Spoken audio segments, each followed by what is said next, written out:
Last week, the Nigerian government suspended the operations of Twitter. The action in some quarters was greeted with applause, and at the international level, it was widely condemned.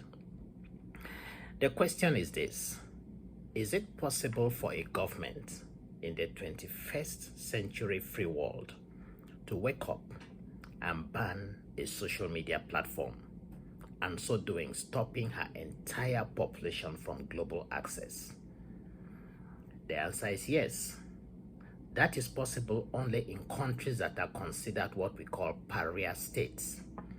This is only possible in states like North Korea, Syria, Cuba, and some other sit-tight dictatorships.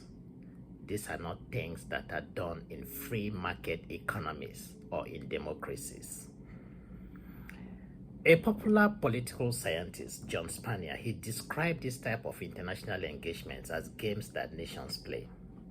Again, another question is this: can multinational corporations like Apple, Amazon, Microsoft, Twitter, Facebook, can they be described as actors in international affairs?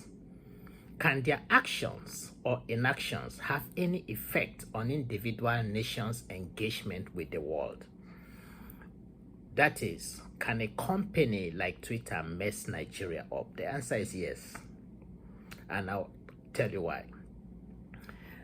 Now, Nigeria does not want to be seen and defined as a pariah state in these games that nations play. Pariah states are states that are considered expelled because of their governments. Anyone who does not abide by international rule or refuses to cooperate with the international community in wide areas of things, including freedom of speech and the media, in most cases, such countries are sanctioned. Nigeria does not want to be within that column. It is not to our benefit. So many of the former and current pariah states, they owe their classification that's being classified as pariah states to their autocratic rule, under which their own people suffer. Nigeria does not want to be classified that way. For Nigeria, listen carefully, at a time we have so much insecurity at home, this is a time we need international support. At a time the Naira dollar is on a free fall, this is not a time to pick a fight with a major international actor. It is not about national pride. It is about common sense. If we must play this game that nations play, then we must play according to the rules of engagement. North Korea tried to prove tough to the civilized world. Nobody stops you from proving tough. You can prove tough. They shut her people from the international space. Today they are classified a pariah state. Iran tried it, Syria tried it, Saddam's Iraq tried it, Gaddafi Libya tried it. It always does not end well. In my humble opinion, Nigeria does not need to start a fight she cannot finish. There was a time that states were the single most important actors in international affairs. But with the rise of international capital, international mobility of labor, globalization, and the rise of the information age, gradually, multinational corporations are beginning to have a louder voice on international affairs. So as a student of international politics, I will boldly say it is unreasonable to attempt to pick a fight with a system that has the capacity to strangulate you. The reason is simple. The cost of banning Twitter locally is more expensive than the heroic ovation we get locally for standing up to the world's media power. I can tell you this for free. We cannot pay the price when the chips are down. With globalization, the world business, commerce, media, they are all intertwined. So hurting one sector is like hurting all sectors. Listen to me. Take somebody like Donald Trump, a sitting president of the free world. His social media handle was not deleted, it was suspended.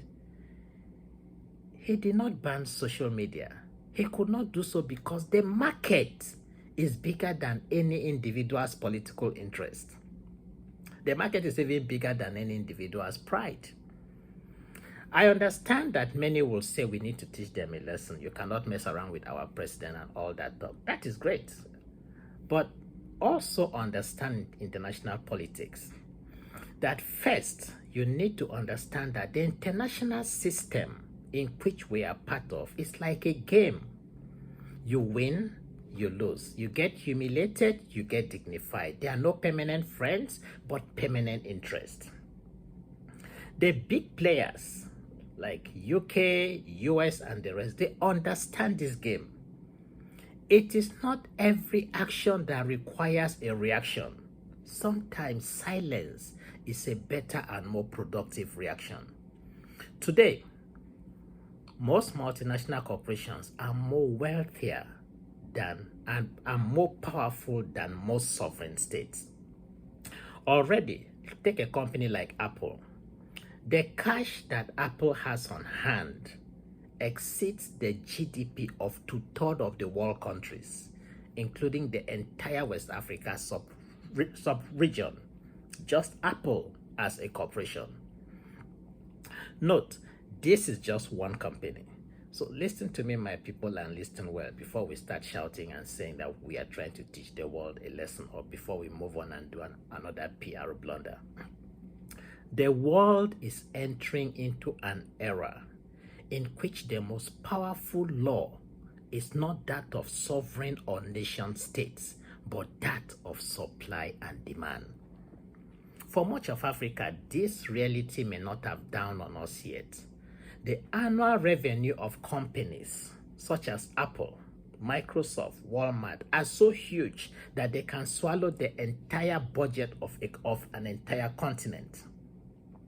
We have entered an era in human civilization that sovereigns eat and dine with key business actors.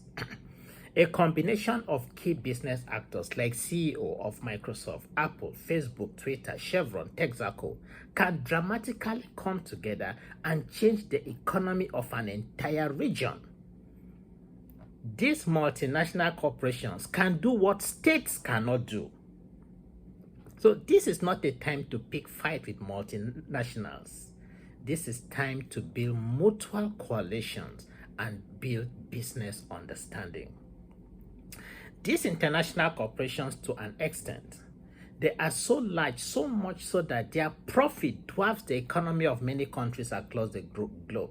For example, in 2017, Walmart earned an income more than the whole of Belgium as a country, just one company. So waking up one morning to ban Twitter is akin to waking up one morning and cancel dealings with an entire country. At the international level, that is how it is viewed. To an extent, it is akin to declaring war with an international capital. So now, do not get me wrong.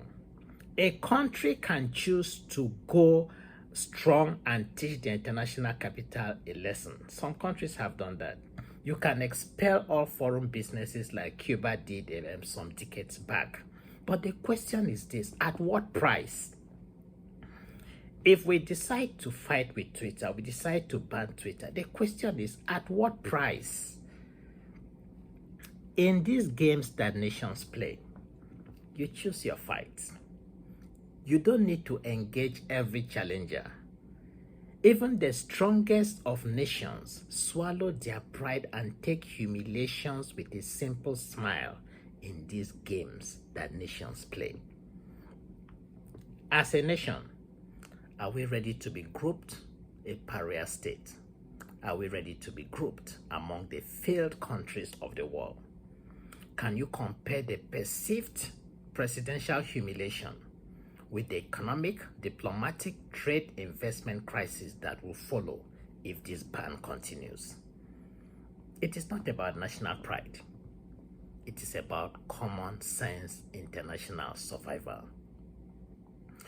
You'll be surprised to find that a simple fight with Twitter can affect so much of our affairs at the international system. A simple fight with Twitter can affect investors' confidence on our continent, on our entire economy. Investors will start asking simple questions like this: what kind of country is Nigeria? Investors will start asking if their capital investment in our country is safe. They will start asking, can a president just rise up one morning and ban or shut down their investment without due democratic, legislative, or judicial process? Do we have a process that a company like Twitter can appeal the presidential ban? Or is the president's ban final without an appeal? Questions like, are the courts capable of reversing the presidential ban? So these are the things that runs in the minds of investors. To the investors, these are the questions that require urgent answers. At the end of the day, the question will not be, listen to what I'm about to say, at the end of the day, the question will not be who is right and who is wrong. Rather, the question will be, can we continue to do business with this country? Once investors start having a second thought about the application of due process in a country's decision-making or policy framework mechanism, investors' confidence drops and they start having a rethink. Once this start happening, next, your exchange rate start to tumble. Other unconnected actors in trade, sports, diplomacy, tourism, they start to pull out. And by the time you know, you have created a damage that it will take you another 10 to 20 years to correct. So sometimes it is wiser to swallow your pride, stomach the humiliation, and plan to fight another day.